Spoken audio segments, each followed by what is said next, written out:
How are you, folks? And welcome to All for United. I'm your host, Joe O'Neill. Thank you so much for joining us on this beautiful Monday morning. Monday is usually miserable, but it won't be today, with myself and our two wonderful guests. Neil and James, big hello for a Monday. Hello. Hello.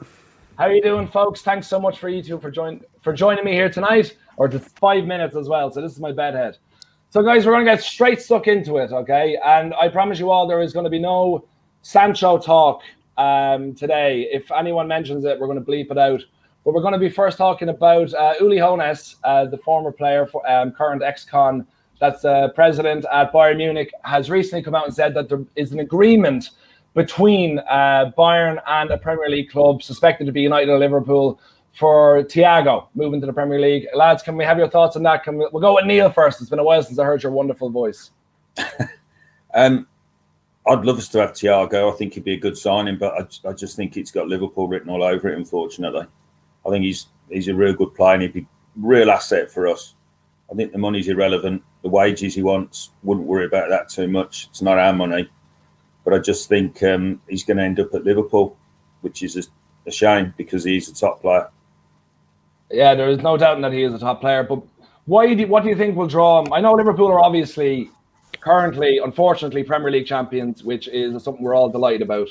But what do you think is drawing him there? And why do you think it's taking so long if it's just so destined? James, if you take that one. I think it's obvious why he'd want to go there. They're the current champions. You know, they won the Champions League 2 years ago. So it's an attractive project. You've got Jurgen Klopp there as well. That's a manager that everyone would want to play under, really.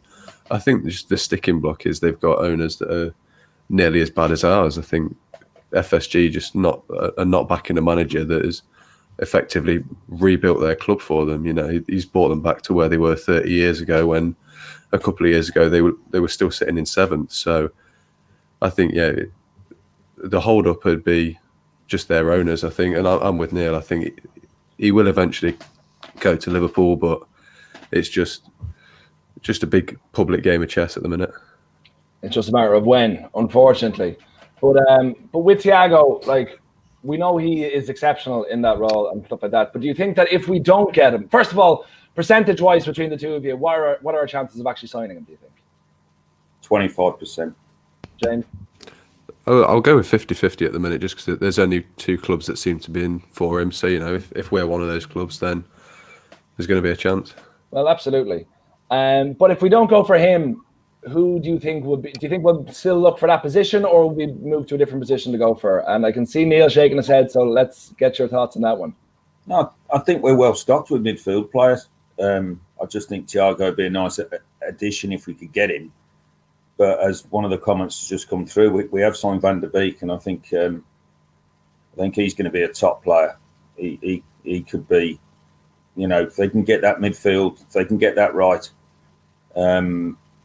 then I think we could have a seriously strong midfield. Pogba, Bruno and Van der Beek, I think, could be pretty epic. I do worry about there's no holding midfield. There's no natural holding player in there. But they'll need to match it to certain games. That's the thing, absolutely, because Thiago, I personally think that is the position we need pretty much more than anything, is that holding midfielder to sit in front of the back two to shield them a bit. Because although James is in love with Nemanja Matic and has a poster on his wall who he kisses every night, he is not the player for the future, okay? So, James, for yourself, if we go into the new season with Matic sitting in front of those two, how positive are you feeling about that?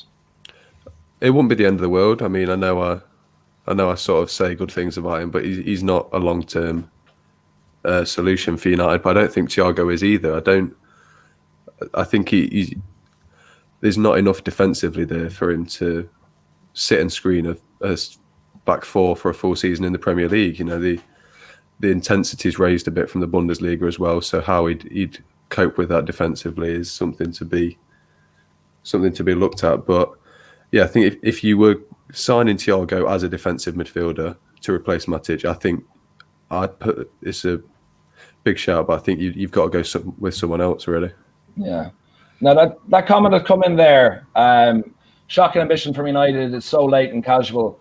Like, this is the problem every single time. Is it just? Sorry, Is that a problem that's in with the club? Is it that we're too casual, or is that we're too cheap, that we just aren't going in immediately buying them because we don't have the sugar daddy like Abramovich? When he's in the mood, he can just spend 250 million.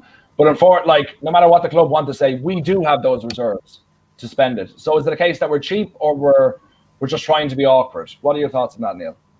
There might be a bit of both there. We might be trying to play a game with Liverpool, which would be fun. And I'd applaud that if that's true. But I don't think we're that savvy. I don't think we're savvy enough to do that in the transfer market. Yeah.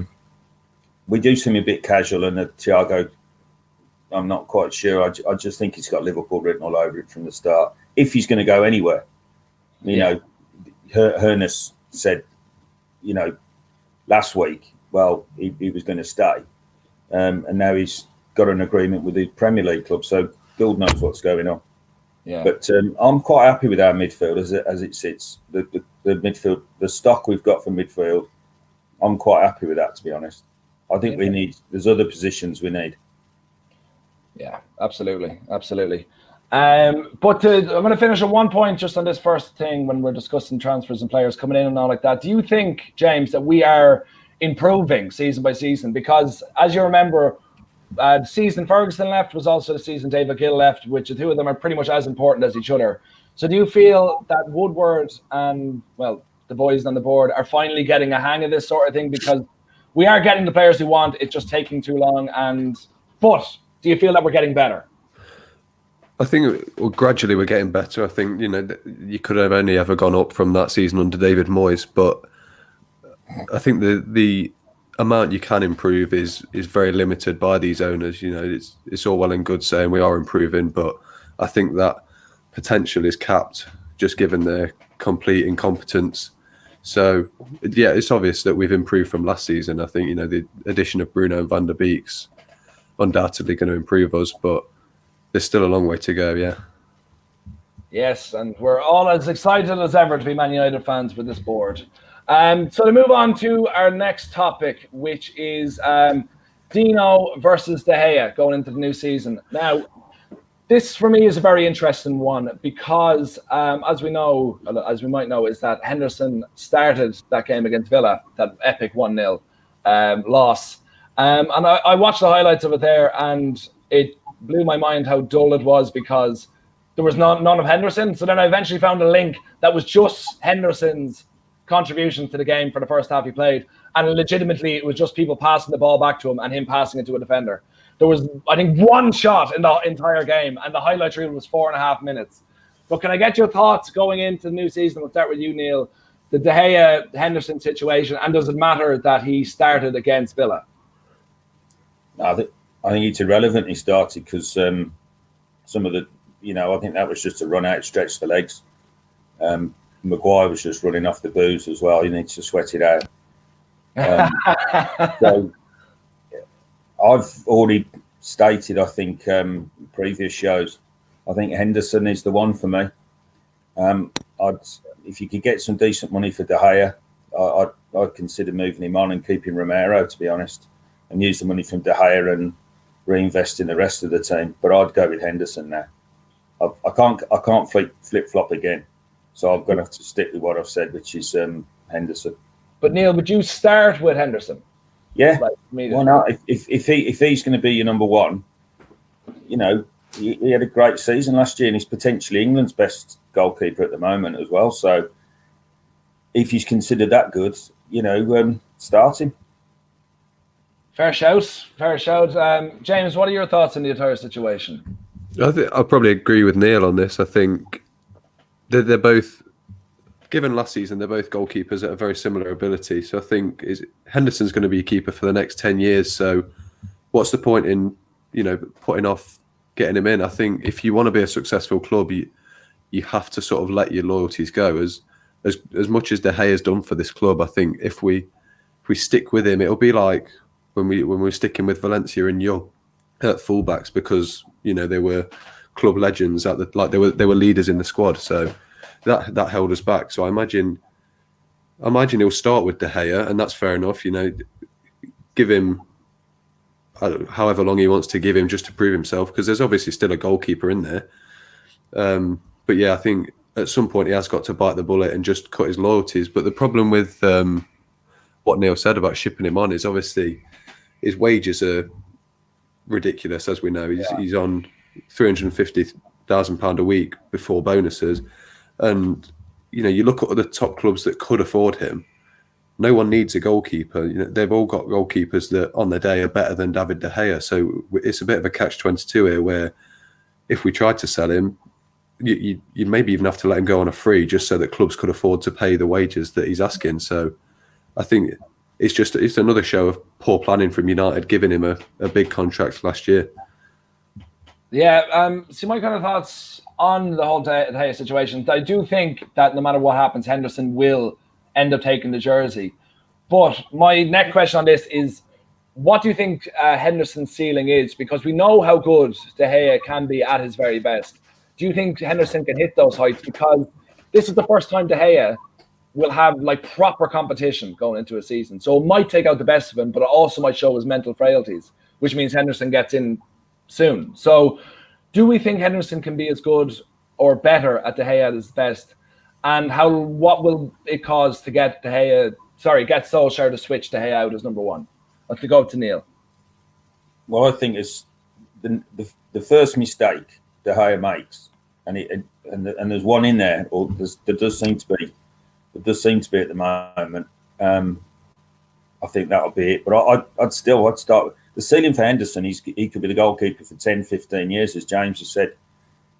He could be England number one for the same period of time. Keepers can play. You look at Van der Sar and stuff, and the age that they can play to. Yeah.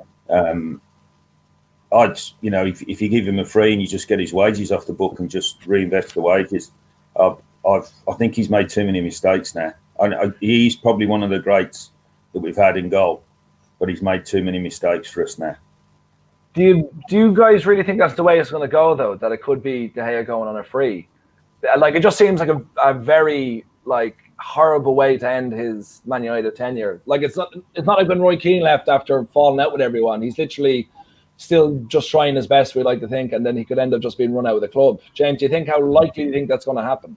I don't think that's going to happen at all. I think it's going to get. I think realistically, we're not going to get rid of him. Whether we're willing to pay a second keeper 350 grand a week, that's a completely different story. But I think unless one of these big clubs lose a goalkeeper, so say Madrid somehow sell Courtois or get rid of him, or ter Stegen leaves Barcelona to go back to Germany, I think you're not really going to get rid of him. So I don't realistically see him leaving for the next couple of years at least. So I think it'll be down to him if it's obvious that he doesn't warrant that shirt anymore, which I'm still 50-50 on that. I think he was one of the best goalkeepers in the world for years, but I think it's just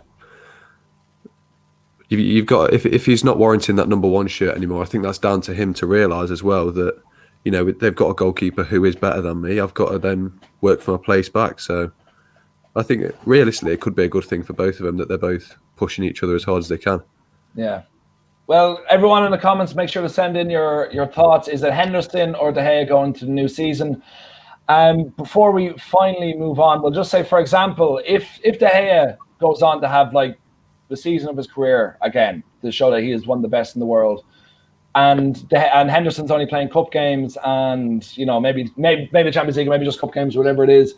Do you go into next season? I know it's a long way away, but it's hypothetical. But is it still a thing of should we get rid of him while he's on top, while he's still showing that he can succeed, and then moving on with Henderson, or would you stick with him?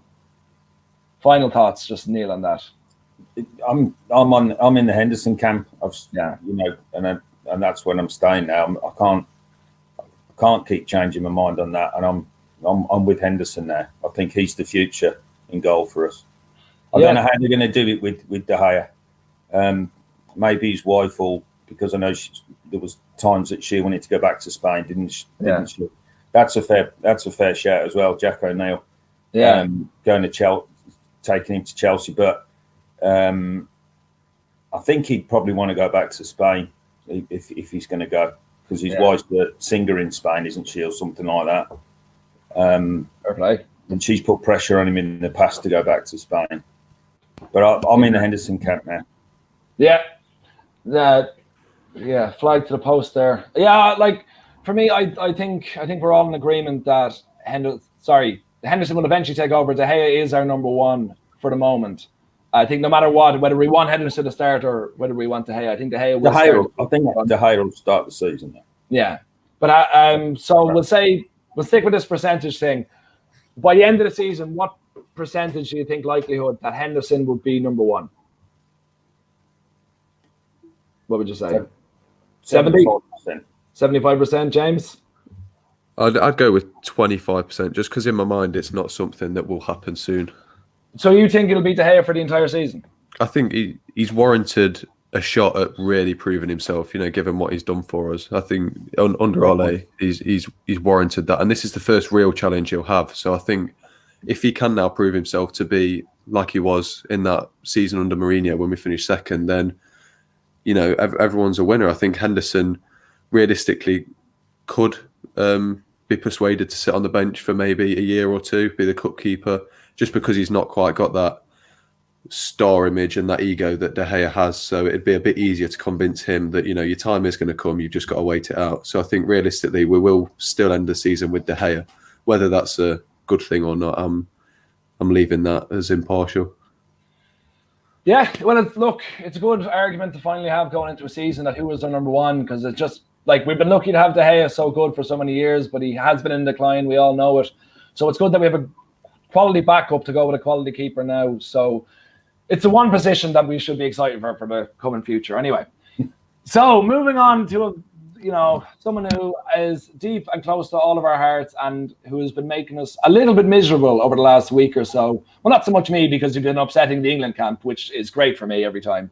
But with Mr. 11, Mason Greenwood, he has publicly apologized for the second time in a week. And this time to do with the hippie crack. Is that what it's called? It feels like my nanny trying to call it something. I think that's what Jack Grealish calls it. Yeah, I was waiting for him to get a shout out. But basically, we'll get our general thoughts on what has happened over the past. We'll take in the England situation, and you can talk about that if you want. You can reference the most recent one as well. What are our thoughts on it? Straight away, Neil, what are your thoughts? Oh, this is going to be.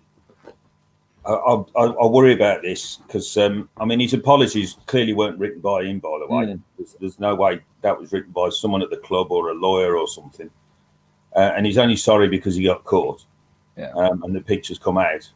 Mind you, the Iceland thing was a bit stupid. I don't know who led who there on that one, but God knows what they were thinking.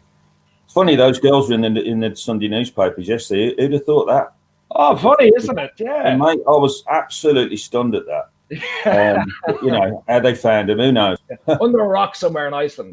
British press, what are you going to do? But my problem with this is because I've had a rip at Jack Grealish for the way he performs off the pitch. I've sort of got to stick it to Greenwood. He's let the club down. I'm not really so bothered about the England thing.